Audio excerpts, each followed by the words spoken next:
오늘 본문 말씀은 이렇게 시작합니다. 1절 말씀입니다. 엘리후가 말을 이어 이르되.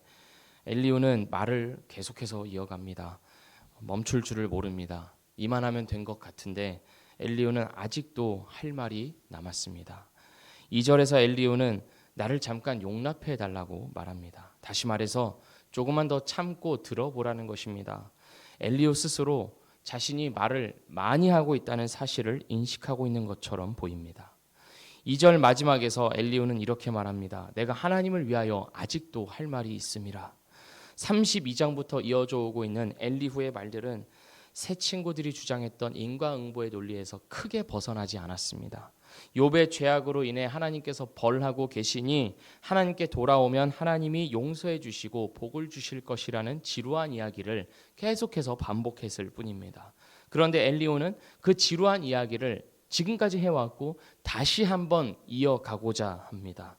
게다가 이 지루한 이야기가 심지어 하나님을 위하여 하는 말이라는 착각까지 하고 있습니다. 엘리후는 자신이 하는 말의 정당성을 옹호하기 시작합니다. 3절 말씀입니다. 내가 먼 데서 지식을 얻고 나를 지으신 이에게 의를 돌려보내리라. 내가 말하고 있는 것들이 보통 지식이 아니라는 것을 강조하고 있습니다. 먼 데서라는 말은 시간적으로는 오래전부터 전해져 내려오는 지혜라는 의미이고, 공간적으로는 이곳이 아니라 먼 나라에서부터 유래하고 있는 아주 귀한 지식이라는 것입니다. 그만큼 자신이 가지고 있는 이 지식이 가치가 있는 것임을 주장하고 있습니다. 다시 말해 너희들은 미처 다 알지 못하는 귀한 지식이라는 것입니다. 4절 말씀입니다. 진실로 내 말은 거짓이 아니라 온전한 지식을 가진 이가 그대와 함께 있느니라. 엘리후는 자신의 말에는 거짓이 하나도 없고 진실뿐임을 주장하고 있습니다. 그 이유가 무엇입니까? 자신이 진실한 이유가 자기에게 있다고 이야기합니다. 나는 온전한 지식을 가졌기 때문에 나는 진실하다. 자기의 진실함의 근거를 자신에게 두고 있습니다. 이 얼마나 빈약한 근거입니까? 간단히 이야기하면 엘리후는 이렇게 말하고 있는 것입니다. 내 말 틀린 것 하나도 없으니까 내 말 똑바로 들어. 이렇게 말한 사람일수록 오히려 설득력이 떨어지며 귀가 열리지 않는 법입니다. 이런 엘리후가 주장하는 하나님은 어떤 하나님입니까? 악인에게는 고통을, 또 의인에게는 보상을 주시는 하나님입니다. 그렇기 때문에 11절과 12절이 말하는 것처럼 하나님께 순종하는 자들은 형통한 날을 보내며 즐거운 해를 지내고 순종하지 아니하면 칼에 망하며 죽게 됩니다. 새로울 것이 없습니다. 엘리후가 말하는 하나님은 친구들이 그동안 계속해서 말해왔던 인과응보의 하나님입니다. 욥은 자신이 받는 고통이 자신의 죄로 인함이 아니라고 주장하면서 자신은 그저 하나님께서 이 이유 없는 고통에 대해서 언젠가는 해명해 주실 것이라고 기대하고 소망할 뿐이지만, 엘리후는 이러한 욥의 주장을, 욥의 마음을 이해를 하지 못합니다. 엘리후는 새 친구와 마찬가지로 욥을 죄인으로 단정짓습니다. 하나님께 회개하여 돌아와야 할 악인으로 규정해 놓습니다. 죄를 지었으니 벌을 받는 것이다 라는 논리에서 벗어나지를 못합니다. 13절을 보면 엘리후는 마음이 경건하지 아니한 자들은 고난과 재앙을 만나며 분노를 쌓으며 하나님이 그들을 속박할지라도 하나님께 도움을 구하지 않는다고 합니다. 그래서 그들의 몸은 젊어서 죽으며 그들의 생명은 남창과 함께 있을 것이라 말합니다. 엘리후는 지금 욥이 바로 그러한 악인이라고 은근히 몰아가고 있는 것입니다. 그리고 16절에서 엘리후는 갑자기 하나님의 구원을 과장적으로 약속합니다. 환난과 곤고 중에 귀를 열면 하나님의 구원을 경험할 수 있다는 논리입니다. 욥이 귀를 열면 하나님이 환난에서 이끌어 주시고 좁지 않고 넉넉한 곳으로 옮겨 주시며 욥의 상에는 기름진 것이 놓일 것이라고 주장합니다. 욥이 하나님 앞에서 겪고 있는 이 고난의 목적과 의미에 대해서는 전혀 고려가 없습니다. 욥이 하나님과 어떤 관계를 맺어왔는지에 대한 이해가 전혀 없이 그저 자신의 주장만 펼치고 있습니다. 그저 욥을 죄 때문에 환난당하는 자로 규정해 놓고 환난 당하는 자의 바른 자세가 무엇인지 그것만 반복해서 이야기합니다. 17절에 가면 엘리후는 드디어 본격적으로 욥을 향한 자신의 진심을 드러내기 시작합니다. 엘리후는 이전에 엘리바스가 그랬던 것처럼 욥을 악인으로 규정하고 저주를 쏟아붓기 시작합니다. 이제는 악인의 받을 벌이 그대에게 가득하였다. 심판과 정의가 그대를 잡았다. 다시 말해서 욥은 악인 그 자체라는 것입니다. 이게 엘리후의 진심입니다. 19절입니다. 제가 19절 말씀을 읽겠습니다. 그대의 부르짖음이나 그대의 능력이 어찌 능히 그대가 곤고한 가운데에서 그대를 유익하게 하겠느냐. 엘리후는 욥이 악인인 이상 너가 부르짖고 너가 하나님을 찾고 하는 것이 너의 능력이 아무 소용이 없다고 비아냥대고 있습니다. 욥의 항변이나 능력 그 어떤 것도 점점 파리해져가는 욥을 소생시킬 수 없을 것이라고 친구에 대해서 조롱하고 있습니다. 엘리후가 보기에 욥은 어떤 사람입니까? 하나님께 불손하고 무례한 사람입니다. 욥은 하나님께 거칠게 항의하며 하나님의 정의를 세워달라고 진실하게 외치지만 엘리후가 보기에 욥은 하나님을 도발하고 고소하는 신성 모독자일 뿐입니다. 그래서 엘리후는 악에게 치우치지 말라고 욥에게 윽박지르고 있습니다. 엘리후는 욥을 단단히 오해하고 있습니다. 엘리후는 욥에 대해서 어떻게 말하고 있습니까? 하나님이 불의하다라는 말을 욥이 했다고 오해하고 있습니다. 23절 말씀입니다. 누가 그를 위하여 그의 길을 정하였느냐? 누가 말하기를 주께서 불의를 행하셨나이다 할 수 있으랴? 욥이 하나님 당신은 불의합니다 라고 말했다는 것입니다. 하지만 욥은 하나님께 대하여서 그렇게 말한 적이 한 번도 없습니다. 욥은 하나님께 나의 이 부르짖음에 응답하지 않으시는 이유를 알려달라고 말했을 뿐입니다. 그런데 엘리후는 욥이 하나님이 불의하다고 말했다고 오해하고 있습니다. 24절에서 33절까지는 이제 엘리후가 하나님이 하시는 일의 신비성을 이야기합니다. 자연 만물을 다스리시고 운행하시는 하나님의 그 능력과 주권을 강조합니다. 이렇게 말함으로써 무엇을 의도하는 것입니까? 욥, 하나님은 인간으로서는 다 파악할 수 없을 정도로 불가해한 방식으로 우주를 다스리시고 너를 다스리고 계시니 하나님께 불의하다 말하지 말라. 그렇게 하나님께 무례하게 대하지 말라.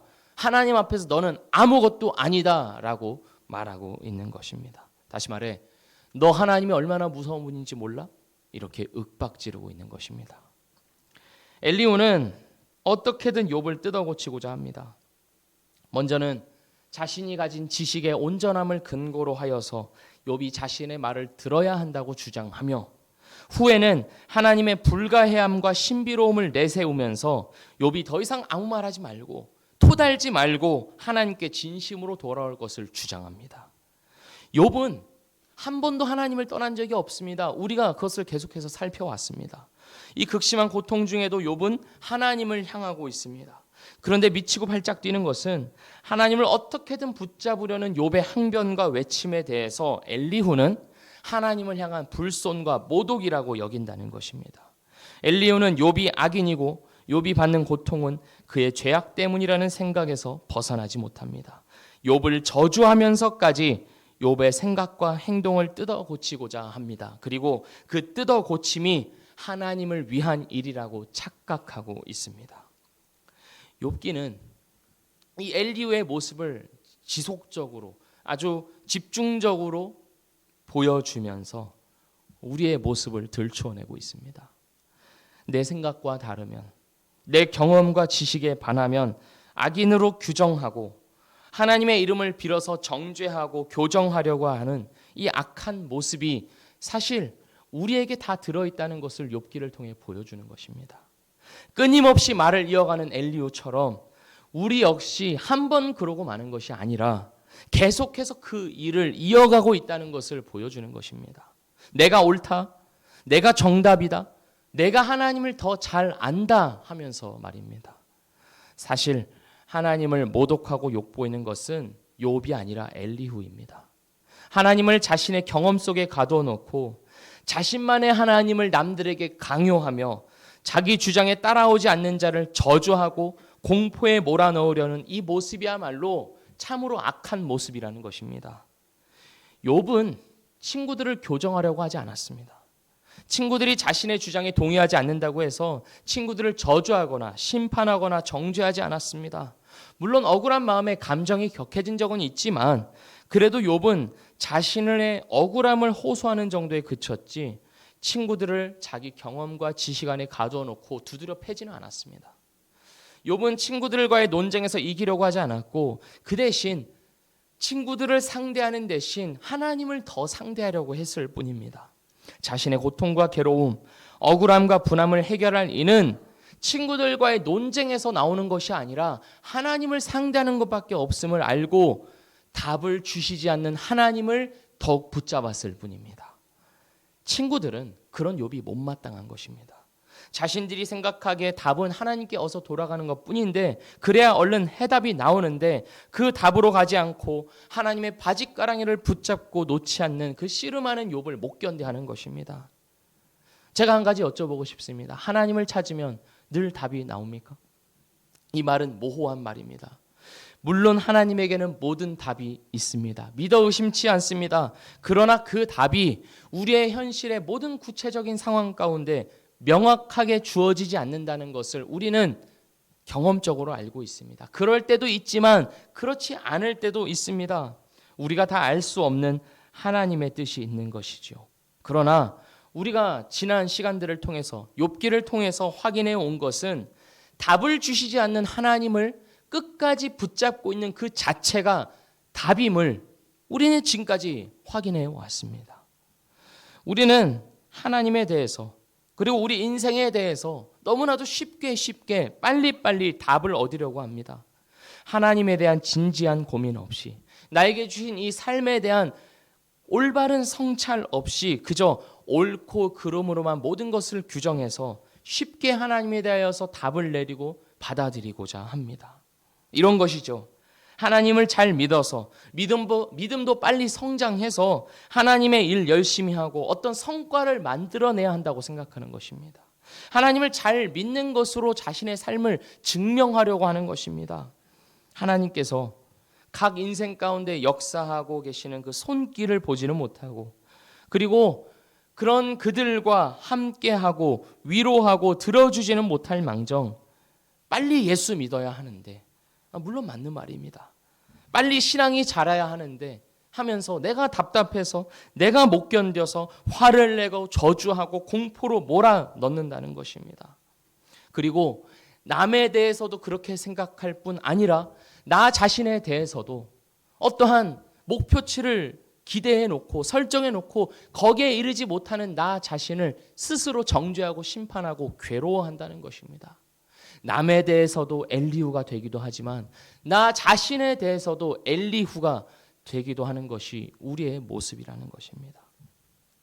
사랑하는 성도 여러분, 우리는 그저 매일매일 어떠한 답을 명확하게 얻어내려고 하는 것이 아니라 그저 하나님의 선하심에 기대어 살 수밖에 없는 존재들임을 기억하시길 원합니다. 내 힘으로, 내 논리로, 내가 아는 하나님으로 나 자신이든지 또 남이든지 교정하려고 해서는 안 됩니다. 하나님께서 이제 욥기 후반부에 나타나셔서 모든 것을 정리해 주셨듯이 우리는 그저 인내와 또 사랑으로 용납함으로 우리의 모든 인생의 과정 가운데 하나님께서 은혜 주시기를 바라며 구할 수밖에 없는 것입니다. 종국에는 하나님께서 반드시 그 일을 하실 것입니다. 우리는 그 때로 가고 있는 과정을 살아내느라 명확하지 않고 다 알 수 없는 이 답답한 현실을 살아가고 있는 것입니다. 그러나 하나님께서 우리에게 이 과정을 허락하신 것은 답이 나오지 않는 현실 가운데서도 답이 되시는 하나님을 붙잡는 것이 진정한 답이라는 것을 가르쳐 주기 위함임을 믿습니다. 그 과정을 우리에게 허락하셨으니 우리는 이 과정을 욥과 같이 인내하며 하나님을 향하여 하나님만을 상대하며 살아갈 수밖에 없는 것입니다. 이와 같이 답이 나오지 않는 현실 가운데서 답을 주시지 않는 하나님을 붙잡음으로써 답을로 향하여 가는 우리의 모든 인생이 되기를 주님의 이름으로 축복합니다. 한 가지 더 바라기는 나에 대해서나 남에 대해서나 엘리후처럼 나의 답을 나의 하나님을 주장하고 교정하려고 하지 않는 더 인내하고 사랑하고 용납해 줄 수 있는 우리의 삶이 되기를 우리 자신이 되기를 주님의 이름으로 축복합니다. 기도하겠습니다. 하나님 아버지, 우리는 늘 빨리빨리 답을 얻고 빨리빨리 우리의 문제를 해결하고 다음 단계로 빨리 나가야 한다는 압박 속에서 살아오지는 않았는지요. 그러나 하나님, 이 시간 가운데, 이 순간 가운데, 이 현실 가운데 함께하고 계시는 하나님을 바라볼 수 있는 믿음을 더하여 주시옵소서. 심지어 그 하나님이 보이지 않을 때라도 하나님께서 자신을 숨기시고 답을 주시지 않는 것처럼 여겨지는 그 답답한 현실 속에서도 여전히 하나님을 상대하며 하나님을 향하여서 항변할 수 있는 우리의 삶이 되도록 그렇게 우리를 인도하여 주시고 만들어가 주시기를 간구합니다. 주님, 그리고 우리 자신에 대하여서 또한 우리의 이웃에 대하여서 우리의 가족에 대하여서 그들 가운데서 역사하고 계시는 하나님을 바라보게 하여 주시고 내 생각과 내 정답과 내 뜻에 다르게 보일지라도 그 순간조차 하나님의 주권 속에 들어가 있음을 믿으며 하나님께 더욱더 우리 자신과 이웃을 아뢰 수 있는 우리의 성장하는 믿음이 되도록 인도하여 주시옵소서. 이 길 끝에 우리를 기다리고 계시며 모든 것을 명확하게 밝혀주시며 눈에 환하게 보여주실 하나님을 기대하오며 예수 그리스도의 이름으로 기도합니다. 아멘.